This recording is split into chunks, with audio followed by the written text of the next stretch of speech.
श्री स्वामी समर्थ. 18 जानेवारीला आलेली आहे मौनी अमावस्या.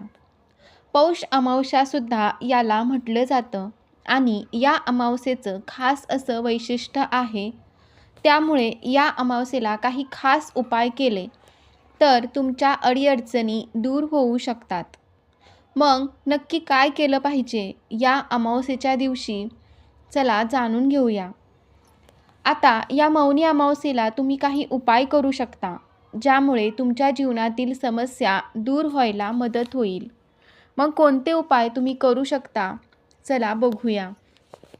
मौनी अमावस्येच्या दिवशी सूर्योदयापूर्वी उठून स्नान करावे आणि सूर्योदयाच्या वेळी सूर्याला जल अर्पण करावे. यालाच अर्घ्य देणं असं म्हणतात. त्यामुळे गरिबी दूर होते आणि घरामध्ये सुख संपत्ती येते असं म्हटलं जातं. त्यानंतर आणखीन एक उपाय म्हणजे मौनी अमावस्येच्या दिवशी गाईला दही आणि तांदूळ खाऊ घाला. यामुळे काय होतं, मानसिक शांतता मिळते आणि चंद्राशी संबंधित दोष दूर होतात. म्हणजे तुमच्या कुंडलीत चंद्राशी संबंधित काही दोष असतील तर ते या उपायाने दूर होतील. चंद्र हा मनाचा कारक आहे, त्यामुळे मानसिक शांतताही मिळते आणि मानसिक दोषही दूर होतात. मौनी अमावस्येच्या दिवशी एका दक्षिणावर्ती शंखात अक्षता ठेवा, तुपाचा एक दिवा लावा आणि महालक्ष्मीच्या समोर बसून ओम श्री या मंत्राचा 11 माळी जप कमळगट्ट्याच्या माळेने करा. असं मानलं जातं की यामुळे महालक्ष्मीची कृपा आपल्यावर होते आणि घरात सुख संपत्ती येते. मौनी अमावस्येच्या दिवशी तुम्ही महामृत्युंजय मंत्राचा सुद्धा 108 वेळा जप करू शकता आणि हा जप करताना पंचामृताने भगवान शिवशंकरांना अभिषेकही करा. त्यामुळे कोणत्याही प्रकारचं आर्थिक संकट आलेलं असू द्या, त्यातून तुम्ही सुखरूप बाहेर पडता. जर तुमच्या कुंडलीत कालसर्पदोष किंवा पितृदोष असेल तर मौनी अमावस्येच्या दिवशी पवित्र नदीच्या काठी पितरांसाठी तर्पण आणि पिंडदान करणं सगळं दोष दूर करणारं ठरतं. त्याचबरोबर मौनी अमावस्येच्या दिवशी आणखीन काही गोष्टी तुम्ही करू शकता. त्यापैकी एक गोष्ट म्हणजे पिठात साखर मिसळून मुंग्यांना खायला द्या. असं केल्याने व्यक्तीला शुभ फळ प्राप्त होतात आणि माता लक्ष्मीची सुद्धा कृपा होते. त्या एवढ्याशा जीवाचं पोट भरण्याचं पुण्यसुद्धा आपल्याला मिळतं. त्यानंतर मौनी अमावस्येच्या दिवशी स्नान आणि ध्यान केल्यानंतर माशांनासुद्धा तुम्ही पिठाचे काही गोळे करून खायला घालू शकता. त्यामुळे सुद्धा तुमच्या समस्या दूर होतील. त्यानंतर मौनी अमावस्येला तुम्हाला दान अवश्य करायचं आहे. त्यामुळे सुद्धा माता लक्ष्मीची कृपा आपल्यावर होते आणि गरीब आणि गरजू व्यक्तींना ज्या गोष्टी तुम्ही देऊ शकता त्या नक्कीच दान करा. त्यामुळे पितरांचा आशीर्वाद मिळतो. मित्रांनो, एक गोष्ट तुमच्या लक्षात आली असेल की जी कुठली गोष्ट सांगितली जात आहे त्यामध्ये दुसऱ्या जीवाचं भलं व्हावं, दुसऱ्या जीवालाही काहीतरी मदत व्हावी हा त्यामागचा उद्देश आहे. दुसऱ्याचं भलं केल्यानंतर आपलं भलं होणार यात काही शंकाच नाही. या अमावस्येच्या दिवशी तुम्ही माता लक्ष्मीला खीर अर्पण करावी. त्यामुळे सुद्धा घरात सुख शांती येते. त्यानंतर तुम्हाला जर नोकरी व्यवसायात काही अडचणी येत असतील तर तुम्ही काय करा, ईशान्य दिशेला एक दिवा लावा. या अमावस्येच्या दिवशी उत्तर पूर्व दिशा अर्थात ईशान्य कोण, या ईशान्य कोणामध्ये तुपाचा एक दिवा लावा आणि त्यामुळे माता लक्ष्मीची कृपा आपल्यावर होते आणि सर्व मनोकामनांची पूर्तताही होते. त्याचबरोबर मौनी अमावस्येच्या दिवशी पिंपळाच्या झाडाची सुद्धा पूजा करा. पिंपळाच्या झाडालाही दूध अर्पण करा आणि तिथे सुद्धा एक दिवा लावा. त्यामुळे सुद्धा पितरांचे आशीर्वाद आपल्याला मिळतात. पूर्वजांनाही समाधान मिळते.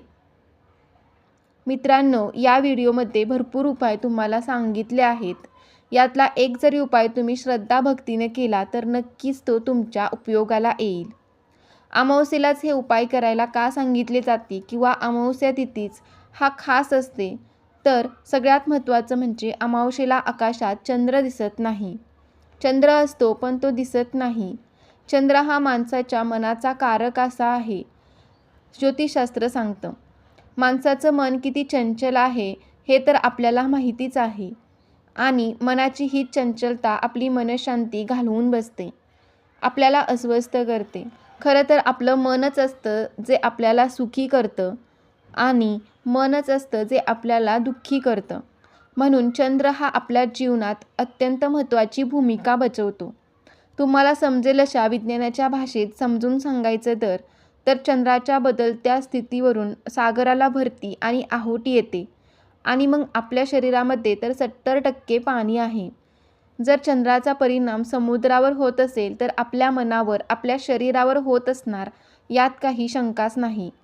म्हणून तर मनोरुग्णांना अमावास्येच्या दिवशी जास्त अस्वस्थ झालेलं बघितलं जातं. तर असं आहे अमावास्येचं महत्त्व. आणि दुसरी महत्त्वाची गोष्ट म्हणजे अमावास्या ही पितरांची तिथी मानलेली आहे. पितरांची सेवा करण्यासाठी अमावास्या तिथी उत्तम आहे. म्हणून तर अमावास्येला तर्पण विधी केले जातात, श्राद्ध विधी केले जातात. ते पितरांपर्यंत पोहोचतात आणि पितरांची कृपा आपल्यावर होते, पितरांना शांती मिळते. अमावास्या तिथीचं आणखीन एक वैशिष्ट्य म्हणजे ही तिथी माता लक्ष्मीची सुद्धा आवडती तिथी म्हणावी लागेल. कारण दिवाळी म्हणून तर अमावास्येच्या दिवशीच येते. माता लक्ष्मीच्या उपासनेसाठी सुद्धा अमावास्या तिथी महत्त्वाची आहे. अमावास्येच्या दिवशी जर तुम्ही माता लक्ष्मीच्या मंत्राचा जप केलात किंवा तिचे स्तोत्र पठण केलंत किंवा अमावास्येला आई जगदंबेला कुंकुमार्चन केलं तर या सगळ्या गोष्टी, या सगळ्या उपासना लाभ करून देतात आणि कुटुंबामध्ये सुख समृद्धी घेऊन येतात. म्हणून तर दिवाळीमध्ये आपण अमावास्येच्या दिवशीच लक्ष्मीपूजन करतो. त्याचं महत्त्वच तसं आहे. आता वळूया त्या ज्योतिषशास्त्र उपायांकडे.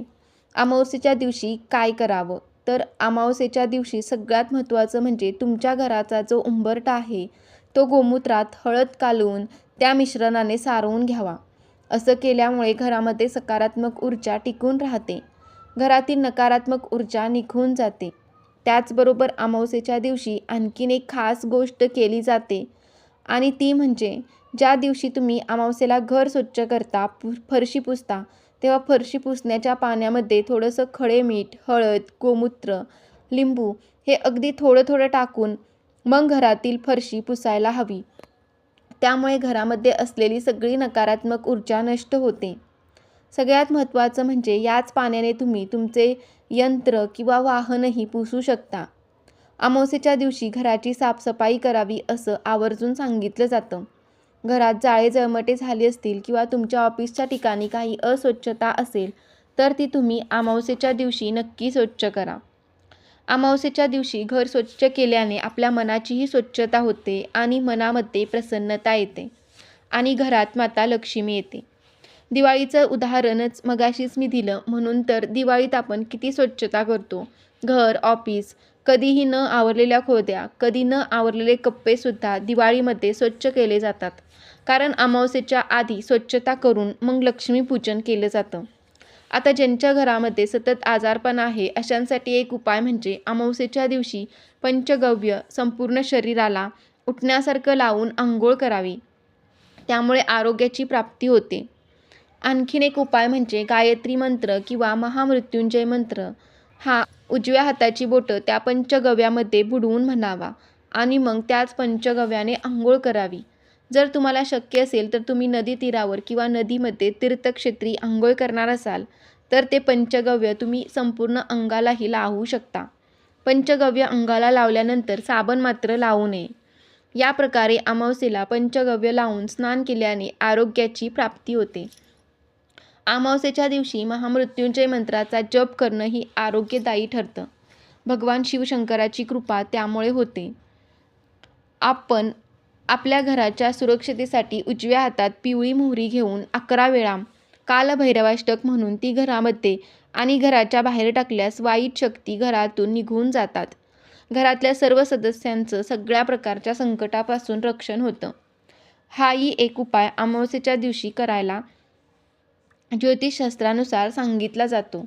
मित्रांनो, अमावास्येच्या दिवशी तुमच्या घराच्या आजूबाजूला किंवा शेतामध्ये म्हसोबा किंवा मुंजोबा, माऊल्या असे जे देवता आहेत त्या देवतांना हार, नारळ, खडीसाखर अर्पण करावी. अमावास्येच्या दिवशी दानधर्म नक्की करावा. तो पितरांसाठीही लाभदायक ठरतो आणि आपल्या कुटुंबासाठीही. अमावस्येच्या दिवशी तुम्हाला जे दान करणं शक्य असेल ते दान करावं. वस्त्रदान, अन्नदान किंवा ज्या स्वरूपामध्ये तुम्ही दान देऊ शकता त्या स्वरूपामध्ये दान करावं. अमावस्येच्या दिवशी केलेल्या दानामुळे पितरांना शांती मिळते. त्याचबरोबर आपल्याही कुटुंबामध्ये ज्या काही अडीअडचणी असतात त्या दूर होतात असं म्हटलं जातं. तुमच्या घरात जर तुम्हाला शांतता मिळत नसेल, सुखशांती नाही आहे असं सतत वाटत असेल, तर तुमच्या राहत्या घरामध्ये एक नारळ पूर्ण सोलून तो जवळ ठेवावा. शेंडी देवाकडे करावी आणि रोज सकाळी आणि संध्याकाळी त्या नारळावर एकानंतर एक असे 7 कापूर जाळावेत. कापूर जाळत असताना श्री स्वामी समर्थ या मंत्राचा जप करावा आणि गायत्री मंत्राचाही जप करावा. दर पौर्णिमा किंवा अमावस्येला तो नारळ बदलून घ्यावा. जुन्या नारळाचा प्रसाद घरातल्यांनी खावा. नारळ खराब निघाल्यास तो विसर्जित करावा. हा उपायसुद्धा तुम्ही अमावस्येला करू शकता. अमावस्येच्या दिवशी आणखीन एक महत्त्वाची गोष्ट म्हणजे परान्न घेऊ नये. अमावस्येच्या दिवशी कुणाकडेही काहीही खाऊ नये. तसंच बाहेरचे सुद्धा काहीही खाऊ नये. मित्रांनो, अमावस्येला ब्रह्मचर्याचं पालन करावं. मग ती अमावस्या कुठल्याही महिन्यातली असू द्या. प्रत्येक महिन्यात येणाऱ्या अमावस्येचं महत्त्व वेगळं असतं. त्या अमावस्येला नावही असतं. अमावस्येला तुम्हाला या उपायांपैकी जो उपाय करायला जमेल तो अवश्य करा. त्यामुळे घरातील सगळी नकारात्मक ऊर्जा निघून जाऊन घरामध्ये सुख शांती येते असं ज्योतिषशास्त्रात सांगते. सगळ्यात महत्त्वाचं म्हणजे बाकी काहीही करायला जमलं नाही तरी अमावस्येच्या दिवशी घराची स्वच्छता, तुमच्या कार्यालयाची स्वच्छता नक्की करा. त्यामुळे बघा, घर स्वच्छ झालं की तुमचं मन स्वच्छ होऊन कशी मनामध्ये प्रसन्नता येईल. तर मित्रांनो, तुम्हाला हा व्हिडिओ कसा वाटला कमेंटमध्ये नक्की सांगा. व्हिडिओ आवडला असेल तर व्हिडिओला लाईक करायला विसरू नका. श्री स्वामी समर्थ. जय जय स्वामी समर्थ. श्री गुरुदेव